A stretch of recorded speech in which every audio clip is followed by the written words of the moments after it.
Hello students, we have finished with animal tissue. Let us begin with plant tissue. So when we talk about plant tissue, there is lot of differences we see with the animal tissue.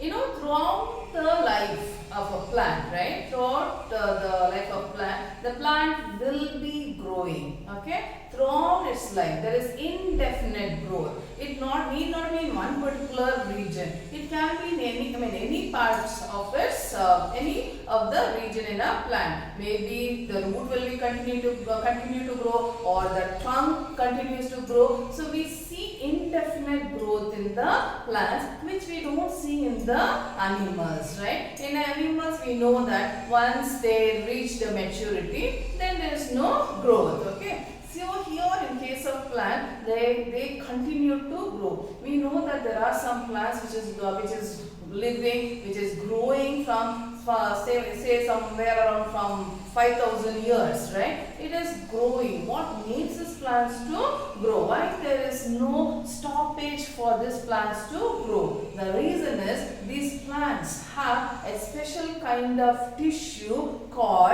meristematic tissue. They have a tissue called meristematic tissue.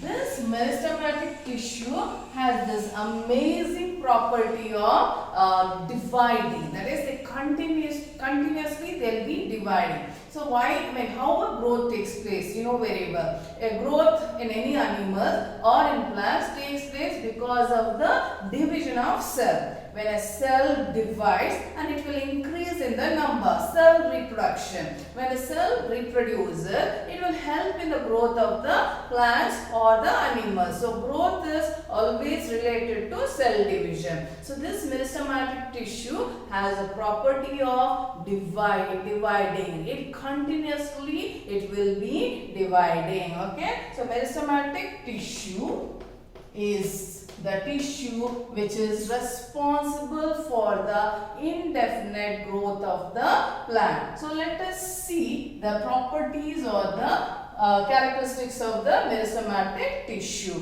The meristematic tissue, this term, the word is derived from the Greek word meristos.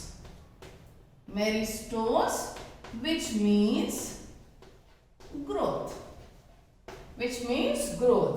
Okay, so this tissue makes the plants to grow throughout its lifetime. Okay, so let us see the characteristics of this tissue or the cell. Okay, we know very well. Tissue means nothing but cells. So let us see the characteristics of this tissue or the cell. The meristematic tissue is embryonic cell. They are embryonic cell. Embryonic cells means they are not mature cell. They are immature cell. They are immature cell. Okay. See, imagine this is the plant cell. This is the plant cell and this is the meristematic tissue or the cells of a meristematic tissue. This will continue to divide.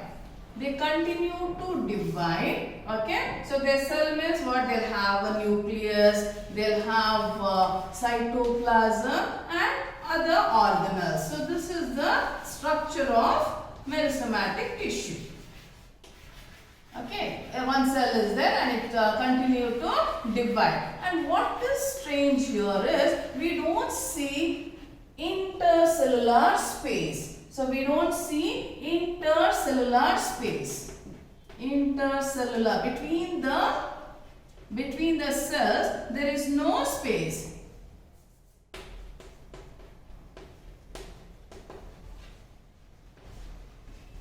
Okay. Intercellular space is absent, and what we see here is they have lot of mitochondria.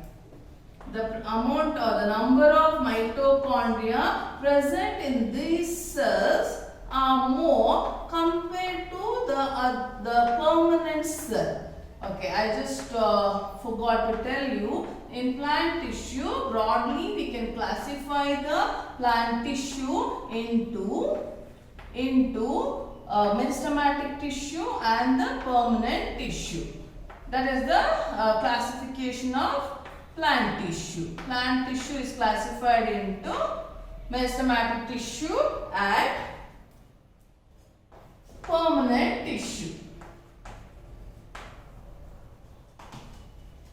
Meristematic and permanent tissue. Okay, meristematic and permanent tissue. So here what we see is the cells in meristematic tissue. Between the cell there is no space. There is no space between the cell. Okay, intercellular space is absent and their embryonic cells or immature cell. What does this embryonic cells or immature cells mean?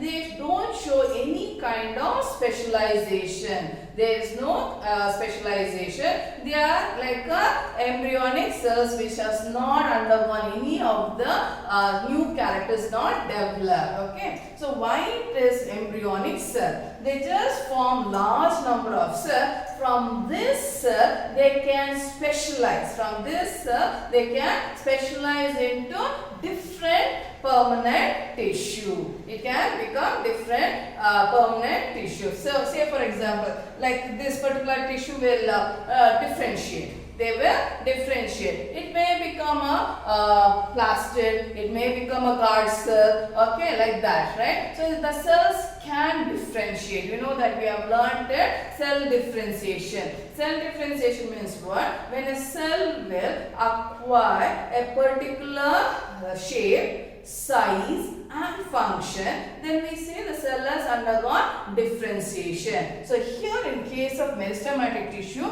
this cell will in this tissue, the cells will continuously, it will be dividing and forming a large number of cells. It will be forming a large number of cells, okay, and from this cells, from this meristematic tissue only, from these cells only, the permanent tissues are formed. From the meristematic tissue only, the permanent tissue has formed. So that's why this cell, that is the meristematic tissue, we say they have embryonic cell or immature cell, or we say young cells. Young cells because they are not showing any kind of cell differentiation. They all look similar. Okay, and here we see that in meristematic tissue they have a prominent nucleus. It has a prominent nucleus because when we are talking about cell division, it is actually the nucleus which divides. First the nucleus will divide, then the cytoplasm will divide. So they have prominent nucleus and they have a dense cytoplasm. They have dense cytoplasm because it should continuously it has to divide. That's why it will be storing all the necessary nutrients, everything which is necessary for the cell division. And we see one more thing, that is presence of many number of mitochondria.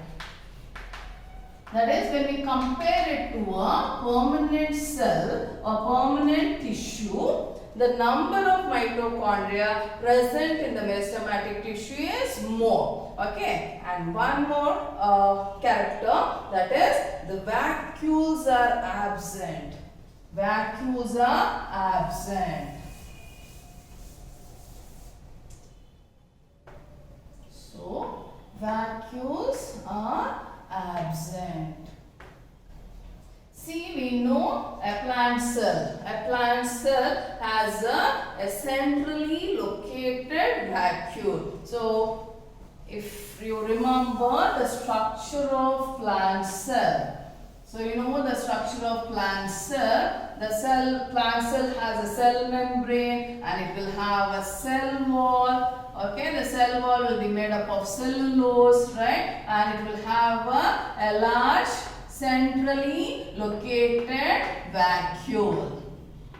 And it has a nucleus. Everything you have learned it in 8th standard, the structure of cell, okay? And all the other organelles, everything will be there, isn't it? So this is the structure of the plant cell, okay? So this is permanent cell of a permanent tissue.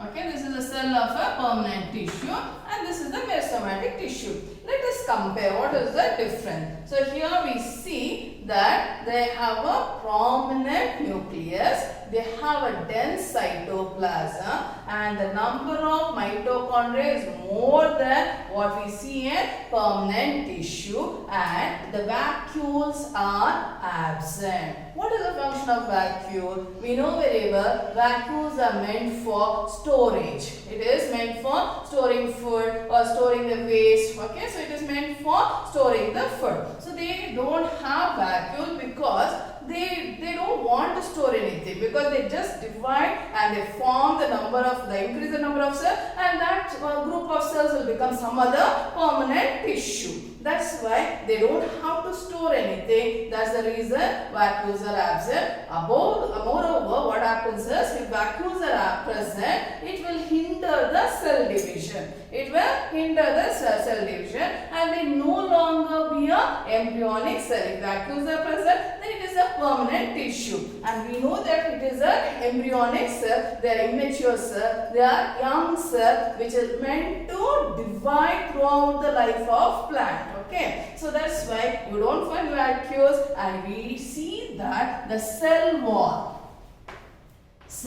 is very thin. Okay, they have very thin cell wall, because if a cell wall is there, then it will result in the formation of spaces, intercellular spaces. So these are the characteristics of the meristematic tissue. In comparison with permanent tissue, we see that they have thin cell wall, vacuoles are absent, the number of mitochondria is more, they have a prominent nucleus and dense cytoplasm. So what is the function of meristematic tissue? The meristematic tissue throughout the life of the plant, it will be dividing and increasing the number of cells. From the meristematic tissue only the permanent tissues are formed. Okay, so that's why the plants never stop growing. It is because of the meristematic tissue. From the meristematic tissue only the permanent tissues are formed. Okay, from the meristematic tissue only the permanent tissues are formed. So plant tissue, there are of two kinds, meristematic tissue and permanent tissue. Permanent tissue. Okay, permanent tissue. So now you know very well how permanent tissues are formed. It is because of the meristematic tissue. The meristematic tissue, the cells in meristematic tissue will undergo cell differentiation and they take up a specialized or specific shape, size and they perform one specific function. That is when we say it has become a permanent tissue, it has undergone cell differentiation. Okay, so which are like under permanent tissue we'll be learning about simple permanent and complex permanent. Okay, simple permanent tissue and complex permanent tissue. I hope you understood the different, what are the characteristics of meristematic tissue, how permanent tissues are formed. Now let us see which are the different types of meristematic tissue and their function.